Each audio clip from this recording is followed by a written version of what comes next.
Dime, pana, ¿qué es lo que? ¿Cómo está? Esto Y lo es trabajo, lo todo correcto. nítido, heavy. Tirando.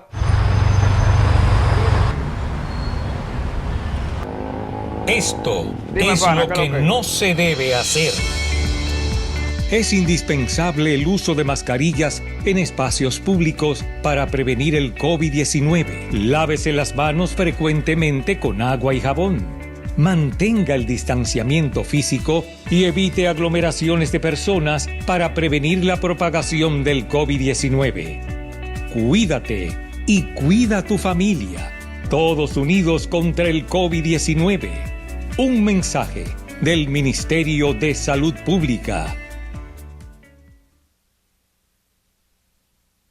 Esto es lo correcto. Saludos. No, consumidor final. Esto es lo que no se debe hacer. No, consumidor final. Es indispensable el uso de mascarillas en espacios públicos para prevenir el COVID-19. Lávese las manos frecuentemente con agua y jabón. Mantenga el distanciamiento físico y evite aglomeraciones de personas para prevenir la propagación del COVID-19. Cuídate y cuida a tu familia. Todos unidos contra el COVID-19. Un mensaje del Ministerio de Salud Pública. Bienvenidas a la emisión del Boletín Especial número 92 de la Dirección General de Epidemiología del Ministerio de Salud Pública. Empezamos notificando que la plataforma Aurora ha alcanzado los 364.206 interacciones con ciudadanos del territorio nacional y del exterior. El número de asistencias médicas remotas, 17.411. Y las emergencias atendidas, 364. Igualmente queremos informar que al día de ayer 781 pacientes estaban en hospitalización en el sistema de vigilancia establecido, representando el 51% del total de camas a COVID establecidas en el país. El número de pacientes en unidades de cuidados intensivos, 166, es decir, el 48.4% del total monitoreado de 343 camas y el 21.2% del total de hospitalizados están en unidades de cuidados intensivos. El número en ventilación, 66 pacientes, que representan el 39.7% de los hospitalizados en unidades de cuidados intensivos. El número de fallecidos es de 12. En el Distrito Nacional especialmente tenemos 425 personas en hospitalización, representando el 69% del total de 614 camas monitoreadas y el 64% de las unidades de UCI, en las cuales tenemos 90 pacientes en estos momentos, 45% de ellos en ventilación.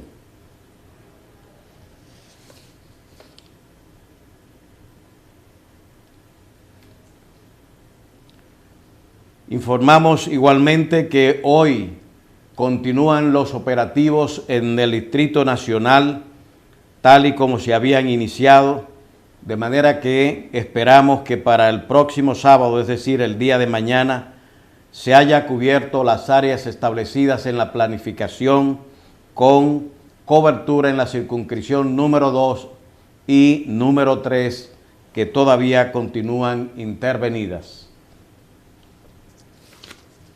Por otra parte, pasamos a dar lectura al boletín número 92.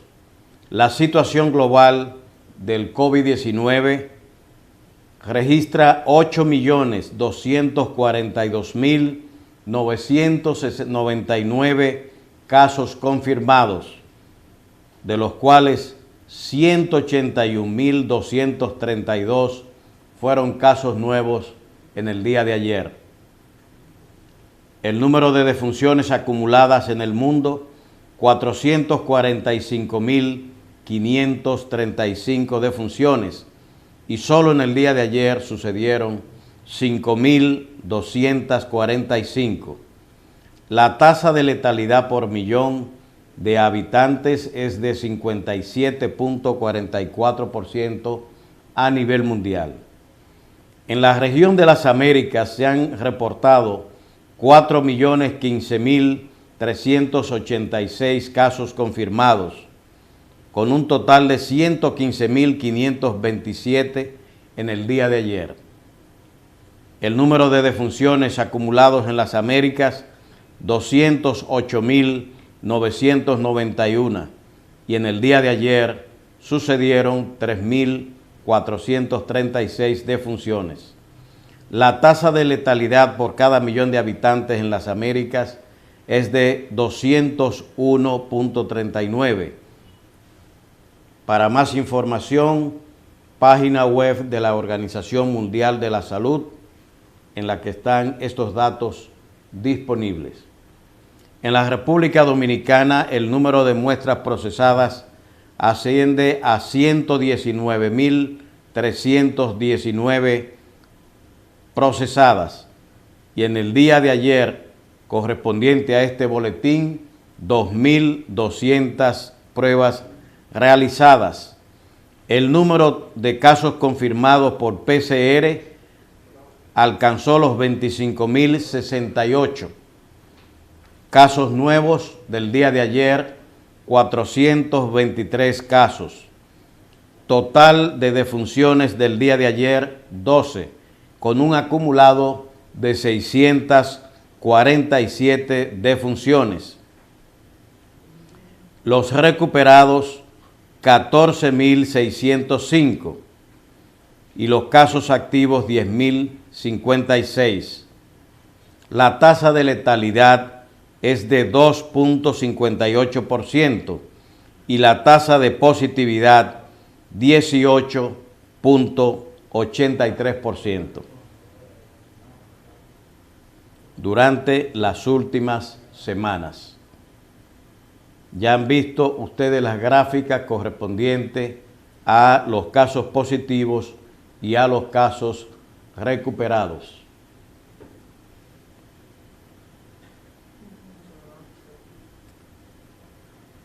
Quisiera que me muestren la gráfica número 1 del boletín.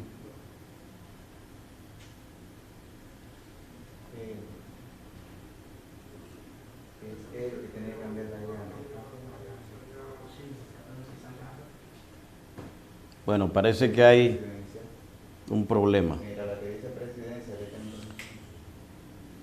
Paso a dar lectura a la composición. Vamos a destacar esencialmente aquellos que me presentan nueva positividad en el cuadro de la situación de República Dominicana. Distrito Nacional, 31.002 pruebas realizadas, 119 casos nuevos, 6.342 acumulados, 18% la tasa de positividad, con un total de 3.832 recuperados y 4 fallecimientos. Asua, 1.853 pruebas realizadas, 14 casos positivos, 499 acumulados, 206 recuperados, 0 fallecimientos. Dajabón, 81 pruebas realizadas, 6 casos nuevos, 20 acumulados, 8 recuperados, 0 fallecimientos. Duarte, 5.345 pruebas realizadas, 3 casos nuevos, 828 acumulados, 701 recuperados, 0 fallecimiento. Elías Piña, 157 pruebas realizadas, 4 casos nuevos, 24 acumulados, 7 recuperados, 0 fallecimientos. Espaillat, 2.193 pruebas realizadas, 2 casos nuevos, 651 acumulados, 402 recuperados, 1 fallecimiento. La Altagracia, 3.530 pruebas realizadas, 19 casos positivos, 607 acumulados, 357 recuperados, 0 fallecimiento. La Romana, 3.168 pruebas realizadas, 6 casos nuevos, 644 acumulados, 448 recuperados, 0 fallecimiento. La Vega, 6.280 pruebas realizadas, 13 casos nuevos, 1.111 acumulados, 828 recuperados, 0 fallecimiento. María Trinidad Sánchez, 1.164 pruebas realizadas, 2 casos nuevos, 173 acumulados, 130 recuperados, 0 fallecimiento. Peravia, 1.228 pruebas realizadas, 3 casos nuevos, 145 acumulados, 102 recuperados, 0 fallecimiento. Puerto Plata, 2.019 pruebas realizadas, 4 casos nuevos, 421 acumulados, 311 recuperados, 0 fallecimiento. Hermanas Mirabal, 1.118 pruebas realizadas, 0 casos nuevos, 252 acumulados, 216 recuperados, 0 fallecimiento. San Cristóbal, 5.600 pruebas realizadas, 24 casos nuevos, 1.521 acumulados, 735 recuperados, 0 fallecimiento. San Pedro de Macorís, 1.607 pruebas realizadas, 5 casos nuevos, 195 acumulados, 117 recuperados, 0 fallecimiento. Sánchez Ramírez, 1.290 pruebas realizadas, 1 caso nuevo, 270 acumulados, 232 recuperados, 0 fallecimiento. Santiago, 9.332 pruebas realizadas, 34 casos nuevos, 1.747 acumulados, 1.279 recuperados, 0 fallecimiento. Santiago Rodríguez, 353 pruebas realizadas, 1 caso nuevo, 62 acumulados, 38 recuperados, 0 fallecimiento. Valverde, 612 pruebas realizadas, 2 casos nuevos, 173 acumulados, 93 recuperados, 0 fallecimiento. Monseñor Noel, 1.654 casos de pruebas realizadas, 3 casos nuevos, 371 acumulados, 330 recuperados, 1 fallecimiento. Provincia Santo Domingo, 31.223 pruebas realizadas, 132 casos nuevos, 7.340 acumulados, 3.789 recuperados, 6 fallecimientos. No especificado por lugar de residencia, 3.398, de los cuales 25 son nuevos, con un acumulado positivo de 732 y una tasa de positividad de 21.54, ningún fallecimiento. El total de pruebas realizadas, 119.319. El número de positivos del día de hoy, 423, con un acumulado de 25.068, una tasa de positividad general de 18.83%. Los recuperados alcanzan a los 14.605, 12 fallecidos nuevos y un acumulado de 647. Pasemos aquí a esta gráfica donde vemos cómo el número de casos diarios positivos y el acumulado del periodo, según se puede ver, la positividad diaria, que es la que figura en amarillo, va con la positividad acumulada relativamente alineada en ambos casos, con un tamizado de positivo, como se puede ver, oscilando, y una positividad de 18.83% según hemos señalado. En esta gráfica, que es importante para que puedan ver el cambio de la mortalidad en los fallecidos, que ustedes pueden ver que el pico mayor de la letalidad alcanzó 8.5 durante la semana número 15.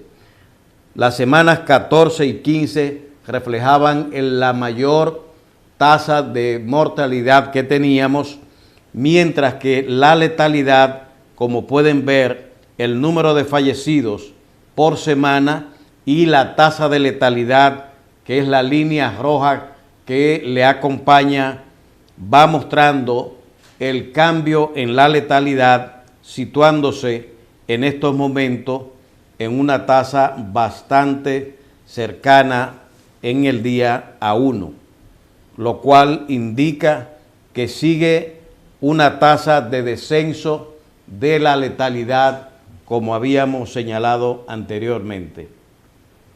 Aquí vemos los casos de COVID por fallecidos según edad y sexo. Fíjense ustedes que los mayores de 60 años siguen acumulando en ambos sexos las tasas más elevadas. En la siguiente gráfica, aquí podemos ver los casos confirmados de COVID según la edad y el sexo también, con una distribución etaria bastante detallada. Y aquí podemos tener la gráfica de comparación del comportamiento 15 días antes de la apertura del 20 de mayo, cómo la tasa de positividad de casos fue cambiando progresivamente y cómo los positivos, el ingreso a UCI está en rojo y la hospitalización está en azul arriba.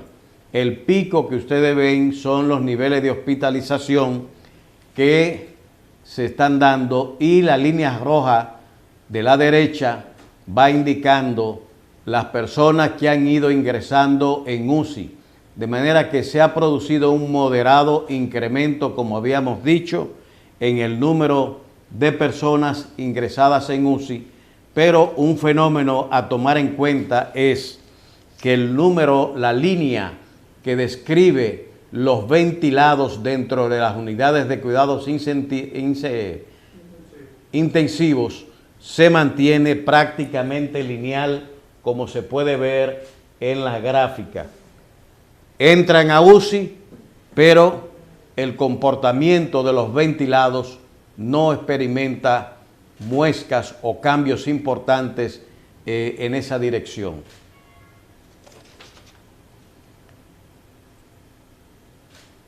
Finalmente, queremos de nuevo ratificar a toda la población a prestar toda la colaboración en el Distrito Nacional y el Gran Santo Domingo al personal de todas las instituciones que se están movilizando en el Distrito Nacional en el día de hoy y de ayer en los operativos de contención del COVID-19 en el país.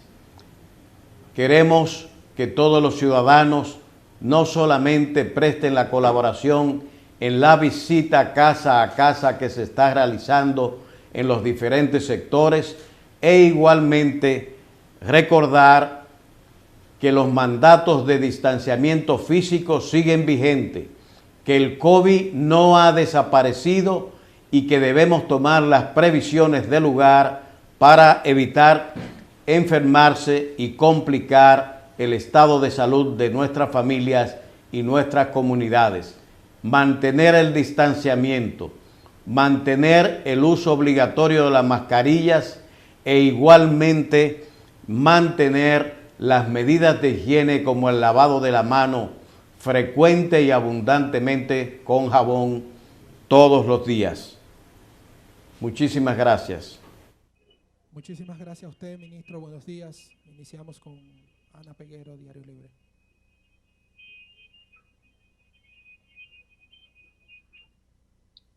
Buenos días. Adelante, Ana. Muy buenos días, ministro. Antes de ayer usted nos decía, y lo voy a citar, usted decía, no es posible que los reportes estén tardando 1, 2 y 3 meses en reportes de casos que sean obligatorios, incluyendo defunciones. Usted hacía referencia con estas declaraciones a las clínicas y hospitales que no están reportando los casos de coronavirus, tomando en cuenta de que el primer caso de coronavirus se registró en el país, fue notificado el 1 de marzo, es decir, hace 3 meses y 18 días. Con sus declaraciones, usted está admitiendo que hay un subregistro en las cifras emitidas hasta la fecha. Y ante eso quisiéramos preguntar qué tanto podemos confiar y qué tan efectivas son las medidas que está tomando Salud Pública para enfrentar la enfermedad si no se tienen los números reales en momentos en que estamos en la reapertura de la economía y además tenemos a la puerta el proceso electoral. También nos quisiera saber, a propósito de esto, ministro, ¿por qué ha tardado tanto Salud Pública en actuar respecto a estas tardanzas? Usted todavía está en el nivel de las amenazas hacia los centros. ¿Ha perdido Salud Pública la autoridad sobre esos centros, ministro? Bueno, lo primero que debo decirle es que la advertencia la estamos haciendo precisamente para evitar la tardanza. No hay subregistro, lo que hay es tardanza para ingresar al sistema debido a esas advertencias que estamos haciendo a hospitales y clínicas que se retardan. El mandato es que de 24 a 48 horas deben hacer el reporte y no lo hacen.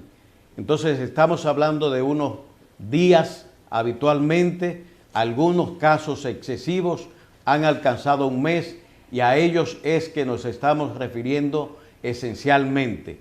Pero toda la información va fluyendo y entrando permanentemente en el sistema. Por tanto, lo que puede haber es un retraso de 1 o 2 días, pero todo se va alineando y se va manteniendo de manera que, como siempre, el Sistema Nacional de Vigilancia Epidemiológica es y ha sido efectivo y responde al estándar internacional establecido por los organismos internacionales. Y lo estamos siguiendo y creo que es uno de los más efectivos en la región. Por otra parte, esa advertencia lo que buscan es ir como hacemos a los ciudadanos también que andan sin mascarilla o que se están aglomerando a pesar de que existe la reglamentación, un llamado para que vayan cumpliendo en tiempo toda la carga que deben hacer al sistema. Es esencialmente eso, y además decir que para fines de valoración y del comportamiento de la enfermedad, lo que estamos tratando no crea cambios de ningún género que puedan ser distorsionantes, digamos, de manera grave para saber el curso que lleva la enfermedad y las medidas que nosotros debemos tomar. Ministro, ¿quién habló?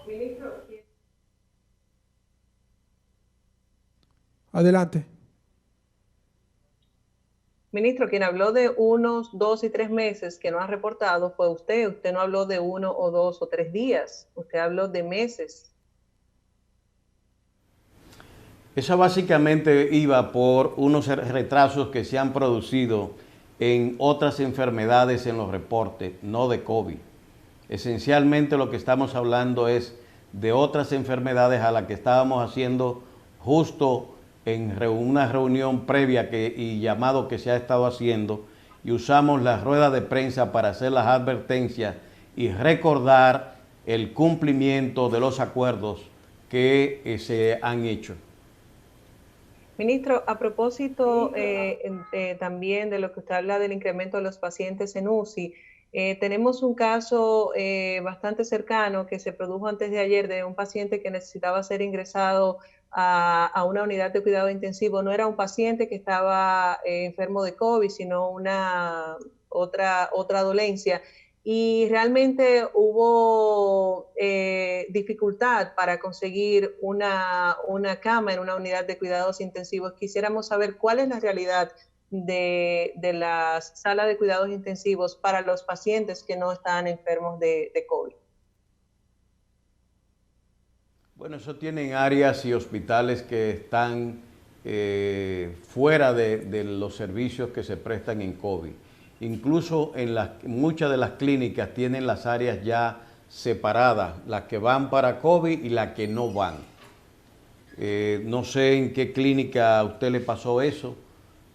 Hay muchos casos individuales que a veces necesitan buscar hospitales en los cuales puedan recibir esa atención, pero esencialmente son dos procesos que están dentro del sistema separados y que no operan, digamos, compitiendo en ambos casos. Lo que se había dado era de que muchas clínicas estaban haciendo reingeniería y dedicando a COVID, que era la demanda principal que teníamos, muchas unidades de habitaciones y de cuidados intensivos, y se mantenían las unidades tradicionales de atención en receso porque muchos de los pacientes no estaban asistiendo. En este momento puedo decir de que muchos pacientes están regresando y pidiendo la atención tradicional para dolencias que no son de COVID-19 y que los hospitales y las clínicas deben estar atentos a ello porque la gente está volviendo y está padeciendo enfermedades que muchas veces por el miedo de contagiarse en los hospitales no iba a las clínicas y hospitales. Pero en estos momentos lo que estamos mirando es que hay un flujo cada vez mayor de pacientes que van a atenderse a sus dolencias tradicionales. Gracias, Ana. Buen día. Continuamos con Martín Espinal, Telecentro. Adelante. Gracias. Buenos días, ministro. Lo primero es que el doctor Báez admite que uno de los principales inconvenientes que han presentado es la dificultad con el sector privado. Él dice que las clínicas incluso han rebotado pacientes con COVID de clínica en clínica. A eso se le suma que en muchas clínicas se piden depósitos cuantiosos a los pacientes. Esa es una. Y lo otro es que aquí en el canal recibimos constantemente denuncias de personas positivas con el COVID y que no saben qué hacer porque las autoridades no los orientan, no los visitan, no le dan seguimiento. El único reporte que ellos tienen es el laboratorio. Más nadie le dice qué hacer, no le dicen cuándo volverse a hacer la prueba, qué hacer con su familia. ¿Qué está pasando con eso, señor ministro? Mire, en esto hay mucha confusión que se tratando estos temas. un enfermo lo primero que debe hacer, y esto es un mandato ya de salud general, es acudir a su médico cuando tiene una dolencia. No es esperar de que vengan a buscarme que yo estoy malo. Lo normal es que los enfermos procuren la atención. ¿Dónde ir? Desde aquí mismo hemos estado señalando que cuando se tienen sintomatología deben acudir al médico en procura de atención. De manera que el primer deber de un enfermo es acudir a un centro de salud en procura de atención y allí se le van a dar las atenciones del lugar, tanto pública como privado. Si es un hospital que no está prestando servicios, y lo hemos dicho, el Moscoso Puello no es un hospital que está prestando servicios de COVID, pero sí el Santo Socorro es un hospital que está dedicado a COVID, sí es el Marcelino Vélez que está prestando. La maternidad de Altagracia no está prestando los servicios para COVID, sino la maternidad de Los Minas. Es decir, se ha hecho una división en ese sentido. La gente está recibiendo información permanente sobre qué hacer en estos casos. Y lo que estamos diciendo es, en primer lugar, que hay que acudir al médico tan pronto se tengan los sintomatologías del lugar. Lo que no quisiéramos con esto es que la gente piense de que ante la sintomatología hay que refugiarse en la casa, no ir al médico, porque ese no ha sido el mensaje que el Ministerio de Salud Pública ha estado difundiendo desde el principio. Todo enfermo tiene que acudir al centro médico del lugar o procurar asistencia con su médico de cabecera con fines de ser orientado hacia dónde debe acudir para resolver su problema. Ahora bien, existen mecanismos alternos que, como se ha estado explicando permanentemente, deben acudir. Su médico o el médico de un centro de atención le va a hacer la indicación para que se hagan sus pruebas.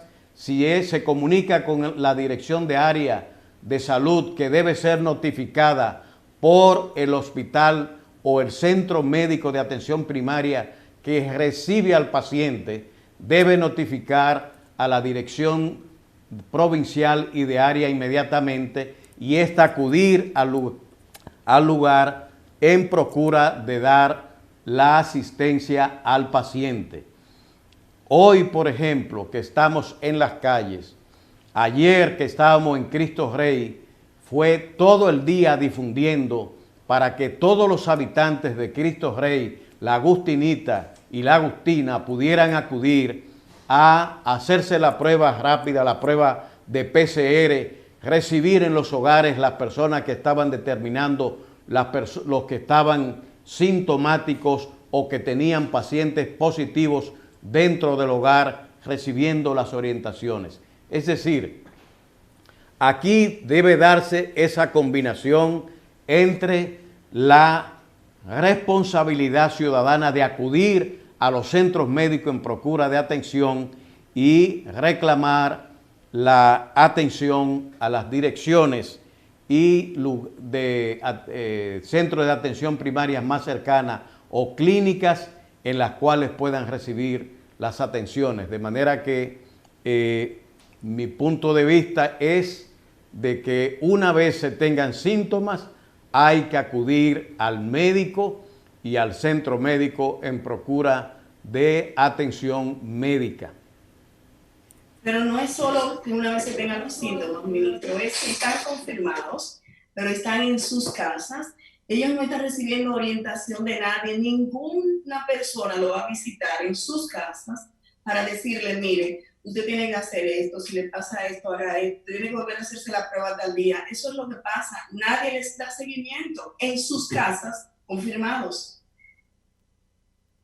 Yo creo que pueden ser casos aislados, pero decir de que nadie de los casos que están en domicilio está recibiendo visitas, yo creo que es excesivo.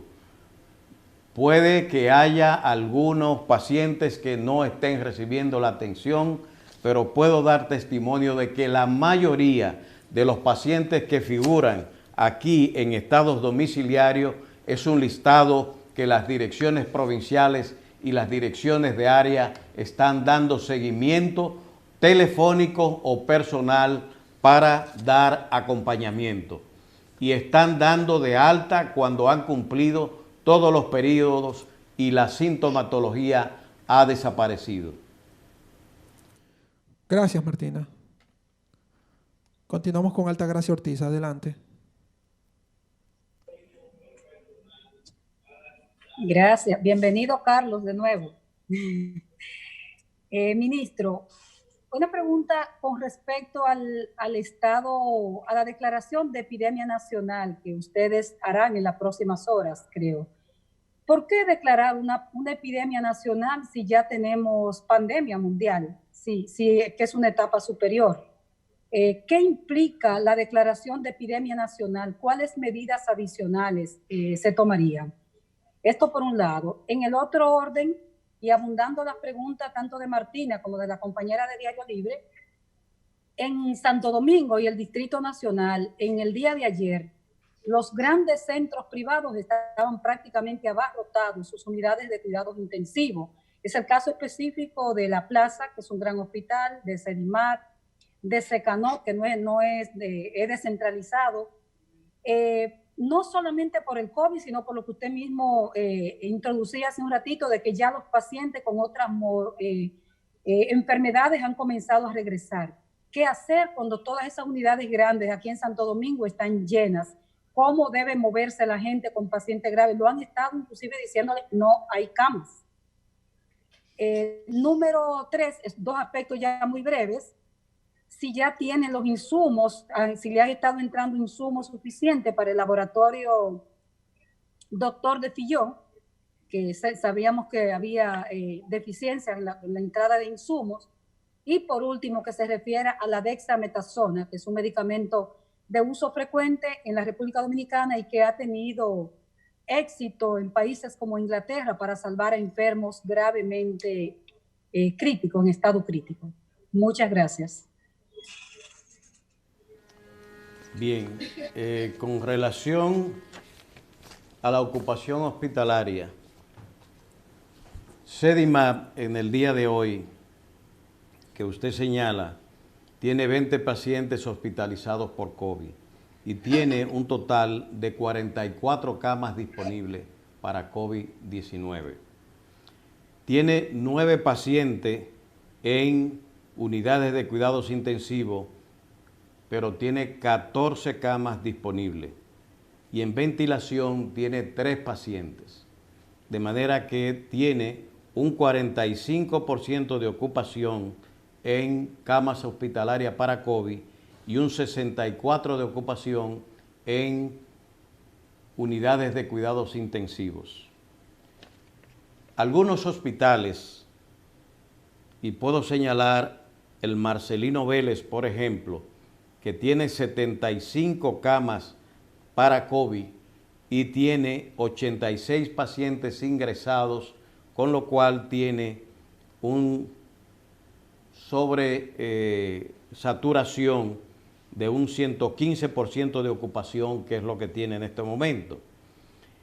Tiene 10 personas en UCI, en ventilación, y apenas dispone de 6 camas de unidades de cuidados intensivos y ha tenido que habilitar incluso fuera de allí con ventiladores la diferencia de las 4 casos que tiene actualmente, de manera que tiene un 167%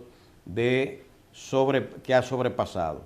El Ramón de Lara tiene un 46% de tasa de ocupación hospitalaria y un 70% en las unidades de cuidados intensivos. El Policlínico Nacional tiene un 57% de ocupación de camas y un 67% en unidades de cuidados intensivos. El SENMA tiene un 47% de ocupación de cama y un 17% en unidades de cuidados intensivos. La Clínica Abreu tiene 7 salas, camas para COVID-19 y la tiene las 7 ocupadas. Tiene 2 UCI y están desocupadas. Puedo señalar Hospitén también, que tiene 23 camas para COVID y la tienen las 23 ocupadas. Tiene 7 unidades de cuidados intensivos y tiene solo 3 ocupadas. De manera que ese es el movimiento que se está dando en el Gran Santo Domingo, porque a nivel del interior, Santiago, para poner un caso, el Homs tiene un 32% de ocupación de camas hospitalarias y un 47% en unidades de cuidados intensivos. La Unión Médica tiene un 74% y un 82% en unidades de cuidados intensivos. La clínica Coromina, perdón, esa que dije es la clínica Corominas. La Unión Médica tiene 60% de ocupación de las camas hospitalarias y un 75% en UCI. El Centro Médico Cibao tiene un 20% de ocupación de camas de UCI, de COVID y un 17% en las unidades de cuidados intensivos. Y así por el estilo. En San Francisco de Macorís, la Siglo XXI tiene un 30% de ocupación de camas de COVID y un 33% en unidades de cuidados intensivos. El centro de Guisa tiene un 7% de ocupación de camas y un 20% en unidades de cuidados intensivos. El Centro Materno Infantil del Nordeste tiene un 7% de ocupación de camas de COVID en hospital y no tiene ocupación de unidades de cuidados intensivos. En La Vega, la Clínica Concepción tiene un 35% de ocupación de camas hospitalarias y solo un 10% de ocupación de UCI. Así y así por el estilo. En sentido general, la ocupación es de 51% y 48% en UCI. Lo complejo, si damos los datos generales para el Gran Santo Domingo, es de 69% de ocupación de camas hospitalarias y 64% en UCI, que es el área que presenta la mayor congestión, como bien usted dice, y sobre todo algunas como el Marcelino Vélez, la Plaza de la Salud y Sedimap, ya le expliqué la situación que tenía.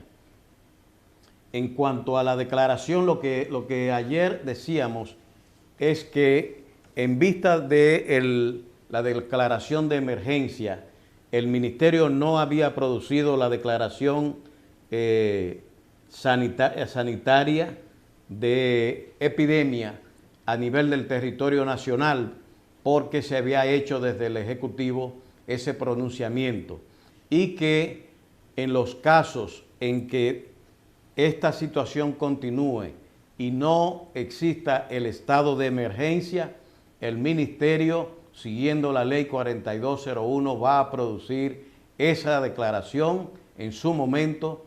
Lo que sí va a salir en estos momentos es una declaración sobre el uso obligatorio de la mascarilla o tapabocas que se va a implementar de manera crear un dispositivo que permita la acción de castigo o de sanción a las personas que no lleven la mascarilla, facilitando de ese modo la transmisión del virus. En torno a la dexametasona es un producto bastante conocido en la República Dominicana, de muchos años de uso dentro del sistema, de manera que no va a representar ningún problema para su uso cuando los técnicos y clínicos empiecen a hacer las aplicaciones de lugar en el caso del COVID-19. Habrá algunos ajustes en ese sentido, pero es un medicamento que está permitido su empleo desde hace muchos años en la República Dominicana. La buena noticia es de que hay datos ya de estudios confirmatorios del buen efecto que esto tiene en el manejo del COVID-19. Gracias, Altagracia. Ministro, no, me falta, Carlos, perdóname, nada más me falta lo de si ya tienen los insumos para el laboratorio doctor de Filló. Los insumos van rotando permanentemente, pero los del COVID-19 no. Llegó un poquito que prácticamente en 2 días se acaba. Esa es la situación que tenemos con el COVID-19, que tiene capacidad para producir un total de cercano en la planificación que tenemos de cerca de 1.000 en este caso. En el día de ayer el Laboratorio Nacional produjo 1.311 pruebas de PCR con el COVAS, con ese reactivo que le estoy señalando. Se hicieron 7 corridas con 653 producidos y con los equipos marca AVI 7500, 658, totalizando 1.311. Como no hubo más reactivo, por eso quedan en cola otras pruebas que de tener el reactivo, pues se hubieran producido inmediatamente en el Laboratorio Nacional, que ya está listo con recursos humanos, y solamente estos reactivos están conteniendo que el Laboratorio Nacional, que ahora va a ampliar incluso la capacidad con otros equipos que han sido donados, aumentar su capacidad a producir más de 2.000 pruebas diariamente, con lo cual estaríamos dando junto al sector privado una respuesta desde mi punto de vista adecuada. Ahora sí, gracias, Altagracia. Continuamos con Rosa Escalante. Adelante, Rosa. Tu micrófono, Rosa. Ahora sí. Buenos días, ministro. A nivel de hospitales públicos y privados, como el caso de la Plaza de la Salud, hay una queja y una inconformidad entre los pacientes de un cobro de 100 pesos, supuestamente para la bioseguridad de los médicos. A cada paciente en la Plaza de la Salud y otros centros médicos y privados se le está cobrando por cada servicio solicitado 100 pesos para un supuesto kit que es para la bioseguridad de los pacientes. Si el paciente solicita un servicio de laboratorio, por ejemplo, le cobran 100 pesos adicionales. Si solicita un servicio de sonografía, le cobran otros 100 pesos adicionales. Es algo que no sé si es una práctica legal, pero sí abusiva, porque no entiendo por qué tienen que cargar a los pacientes la bioseguridad de los médicos cuando el gobierno ha dicho que se encarga de suplirle a los médicos los insumos necesarios para protegerse en cuanto a esto de la pandemia del coronavirus. Mire, los equipos de protección ante el COVID, usted sabe que implican ese traje blanco que usted ve puesto, implican el uso de los bozales, de los tapabocas, implica el uso de una lentilla especial, guantes, cubre zapatos, capuchas, etc. Es una indumentaria especial para el manejo de los casos de COVID en clínicas y hospitales. En el caso de los hospitales no se está haciendo cobro de ningún género a ningún paciente que acuda a los hospitales en este sentido.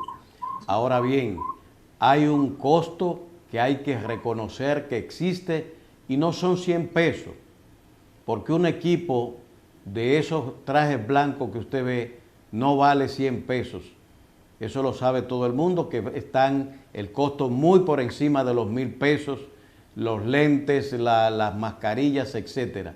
Hay un costo. Si son 100 pesos, mi opinión personal es que el costo que están cobrando es bajo. y no estaba. Quizás aquí es ver si la Seguridad Social puede hacer pagar en estos casos ese adicional, esos 100 pesos al que usted hace alusión, y eso sería muy positivo para los pacientes de COVID que acuden a las clínicas privadas a recibir las atenciones del lugar. Pero ¿por qué tiene, ministro, el paciente que cargar con la responsabilidad de la bioseguridad del médico cuando ya el paciente está pagando por el servicio recibido en ese centro médico? En un hospital el paciente no carga con esos cargos, como le estoy diciendo. En la parte privada, el paciente carga con prácticamente, si no tiene seguro social, todos los costos. No, usted cuando va y tiene una herida, el costo del hilo, la aguja, el anestésico que se usa, la labor que se realizan los técnicos, todo se paga en el sector privado. Porque, como bien usted sabe, si la seguridad social es el único elemento que tiene el ciudadano, que gracias a Dios hoy un % de más de 85% de la población tiene seguridad social en este país, puede tener una cobertura en ese sentido. Ahora bien, va a haber y ha habido copagos en el sector privado desde hace mucho, a pesar incluso de la seguridad social. Y en estos casos lo que se está produciendo, ciertamente nosotros lo que tenemos que vigilar es que no se hagan cobros abusivos. Si se está cobrando por esos equipos 100 pesos, yo le digo que felicito al sector privado que está cobrando 100 pesos por la indumentaria anti-COVID que debe usar el personal. Gracias. Carolina Oliaga, adelante. Hola, buenos días. Ministro, ya usted dijo que la declaratoria de epidemia nacional se hará una vez termine el estado de emergencia que ya el Ejecutivo aprobó. Queremos saber en ese sentido qué implicará esta declaratoria de estado de epidemia nacional en cuanto al manejo epidemiológico y las restricciones a la población. También queremos saber si eso afectaría a que se realicen o no las elecciones este próximo 5 de julio. En este mismo sentido, usted mencionó que se va a tratar el tema del uso obligatorio de las mascarillas, ya eso se había dado, o sea, ¿qué medidas o restricciones serían más, o sea, qué hay de nuevo en cuanto al uso de las mascarillas?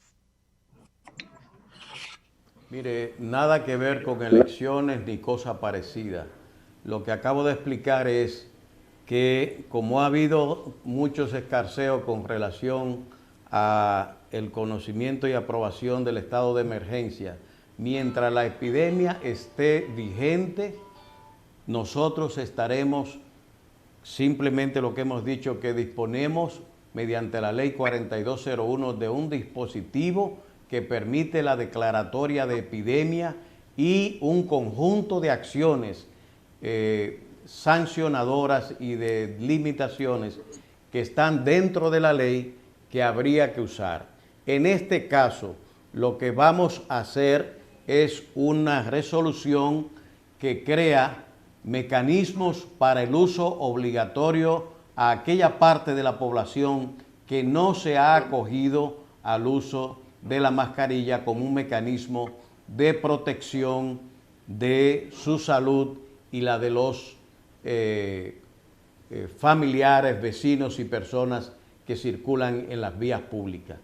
La resolución va con relación a los mascarillas, empezando por eso, y posteriormente, si es necesario, pues pasaríamos a un nivel de declaratoria que permita tener la cobertura legal suficiente si no hay la declaración de emergencia que el Ejecutivo ha estado dictando y el Congreso en los últimos meses.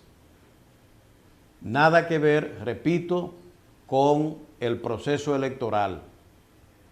Nosotros simplemente colaboramos con la organización, las medidas sanitarias que se deban tomar con fines de garantizar que el proceso cívico se dé como debe darse el próximo día 5 de manera lo más segura posible.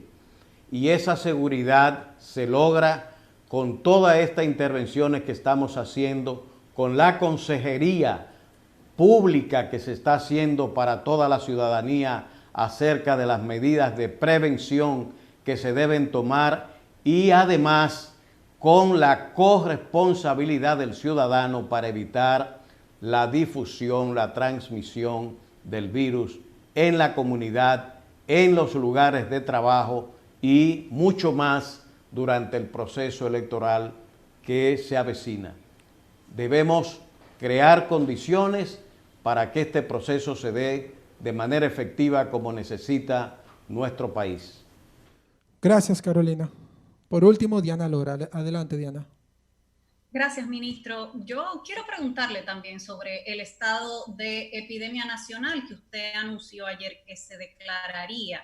Llama la atención que esto se haga tan tarde, después de que tenemos casi 3 meses con el COVID en República Dominicana. Incluso cuando tenemos indicadores mucho más bajos que al principio de la pandemia en nuestro país. Hoy tenemos la letalidad en un 2.58%, pero llegamos a tenerla en un 5%. Tenemos positividad de 18.83% hoy, pero llegamos a tenerla en un 30%. ¿Por qué no se hizo la declaratoria en ese momento? Usted dice ahora que lo harán para poder emitir resoluciones que obliguen, por ejemplo, al uso de la mascarilla. Pero tenemos 2 meses diciéndole a la población que es obligatorio usar la mascarilla. Entonces no había ningún sustento legal para eso. ¿Por qué se ha tardado tanto en tomar esta decisión? Y si usted dice que es preparándose por si termina el estado de emergencia, entonces está admitiendo que Salud Pública podía tomar medidas restrictivas a través de la declaratoria de epidemia nacional. Mire, no es que ha habido tardanza, sino necesidad. Hubo una declaración nacional de emergencia que la hizo el Ejecutivo, con lo cual la declaración por la vía de la Ley 4201 podía usarse o no sencillamente o era redundante. Nosotros hemos usado los mecanismos de disuasión con la población, haciendo una difusión masiva de información sobre la importancia del uso de mascarillas y otras medidas de prevención. Ese periodo ha conducido a que podamos ver en todos los espacios públicos y en todo el territorio nacional una mayoría de dominicanos que se ha acogido a esta campaña de educación, de información que hemos llevado a cabo. Ahora bien, en la medida en que el proceso de desescalamiento se va imponiendo y las dificultades que vamos mirando en conocer y ampliar los estados de emergencia solicitados por su excelencia el presidente de la República, el ministerio lo que ha tomado, valiéndose de la ley 4201, la previsión de que existen dispositivos legales también que permiten en un caso tomar la decisión de esta declaración porque no ha concluido la epidemia y tomar decisiones adicionales bajo el soporte de la ley 4201. Una de las cosas que vamos a hacer es justamente reforzar a través de la 4201 el uso de las mascarillas con fines de que aquellos ciudadanos que a pesar de todo el esfuerzo público-privado que se ha hecho de educación, de información, de sugerir, de reclamar, de que la gente use la mascarilla, hay una gran cantidad de dominicanos que sigue poniendo en juego la salud de otros impunemente. Y la resolución lo que busca es crear un mecanismo que permita algún tipo de sanción a aquellos que no se quieren acoger al uso de la mascarilla o que se la han tomado por la libre o simplemente se hacen los locos. ¿En qué consistiría esa sanción, ministro? Eso justamente yo prefiero que sea la resolución la que establezca los límites de esa sanción, hasta dónde llegarían. La tengo aquí, las hemos mandado al Ejecutivo, a la consultoría jurídica, en una consulta para emitir la resolución vinculada a la mascarilla en todo el territorio nacional. Muchas gracias. Gracias a usted, ministro, y a todos los que nos acompañaron en el día de hoy. Hasta el próximo lunes.